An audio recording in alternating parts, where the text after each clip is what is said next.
In this tutorial, we'll be covering the line tool in Adobe Illustrator and how to change line weight and line type, also line color. So let's start by just creating a new page.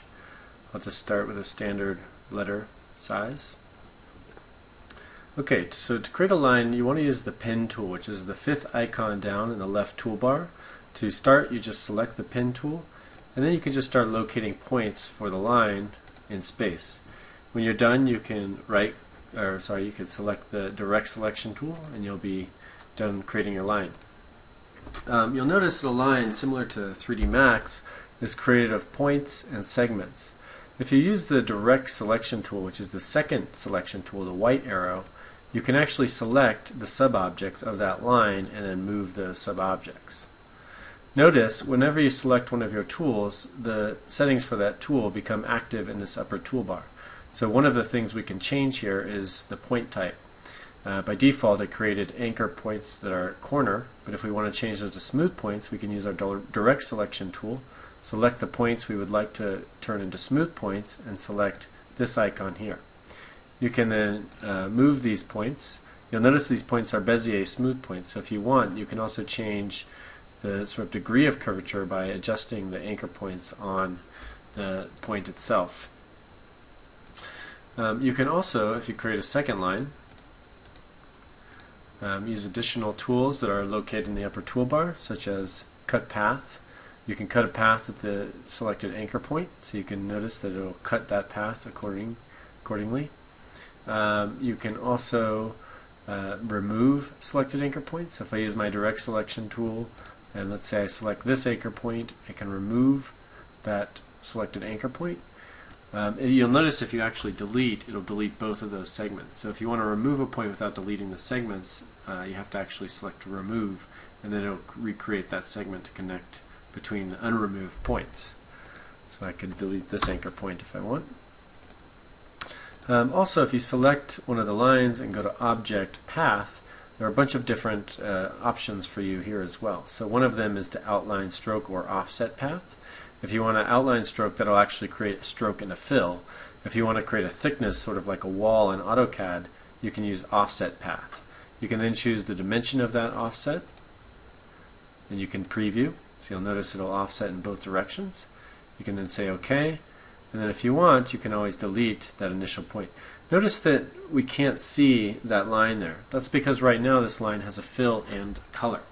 When working with lines, you usually do not want to use a fill unless you, of course, do want to have a fill. But if you just want to see the lines, you want to use stroke only. So go over to your color palette over here on the far right.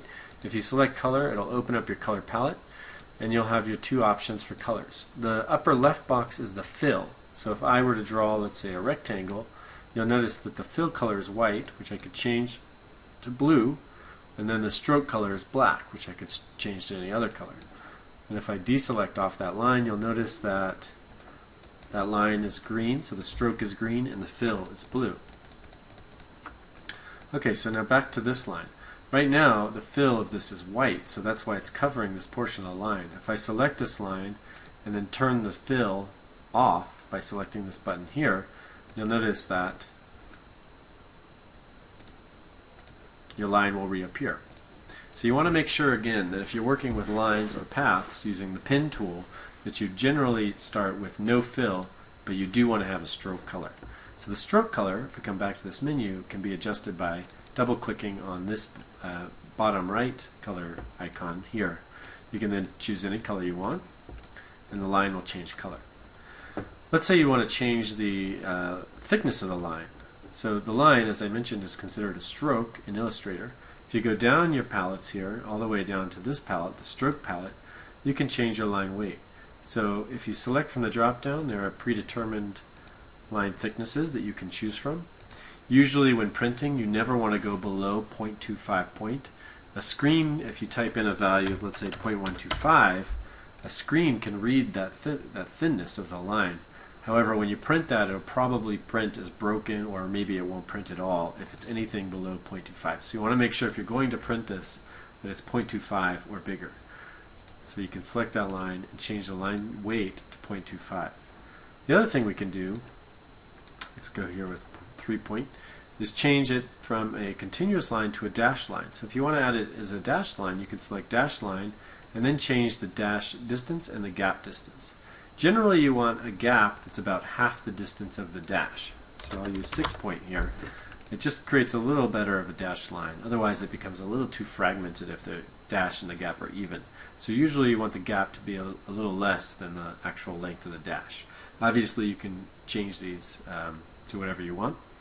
Also, if you ever want to have an arrow at the end, you can select arrowheads and add arrowheads to your lines. You can always scale those down, so if this arrowhead's too big, I could type in 50% and that'll scale that down. Finally, if I go back to this rectangle and go back up to the color palette here, it could be that you do want to use a fill. So let's say I want to use this purple fill. But it might be that you want less opacity. So if I want this to not be 100% opaque, you can always change the opacity up here. I can reduce the opacity there. And notice that it reduces the opacity of the entire object. So if I drag this over this object, you can now see through this object to the object below.